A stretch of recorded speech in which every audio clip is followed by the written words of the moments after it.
La République démocratique du Congo, déjà confrontée depuis plus d'un an à l'épidémie d'Ebola, se prépare à faire face au coronavirus. Vu le volume de ses échanges avec la Chine, l'un de ses plus grands partenaires économiques, le pays s'est investi dans la surveillance mais également dans le dépistage. Les populations, craignant la propagation de ce virus mortel, ont multiplié les gestes d'hygiène et de protection. Sûrement, c'est une maladie qui me fait peur parce que ça tue. Et pour se protéger, j'ai quand même quelques informations qu'on doit porter des masques et on doit aussi manger les ail. Le coronavirus est une maladie très mortelle. En tant que maladie mortelle, en tout cas, j'ai peur de cette maladie.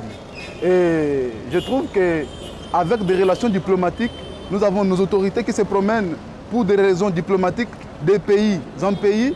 Et ça me fait peur que peut-être par le canal de nos autorités, ça peut aussi nous apporter cette maladie-là. Les autorités sanitaires congolaises ont déployé du personnel qualifié et placé des dispositifs dans les aéroports et aux frontières pour détecter les potentiels cas de contamination.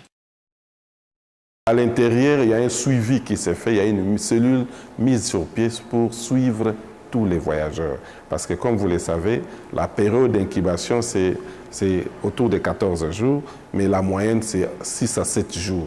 Donc il faut suivre pour que même si en traversant la frontière, ils soient en bonne santé, mais au cas où ils développent la maladie, on met la main sur eux.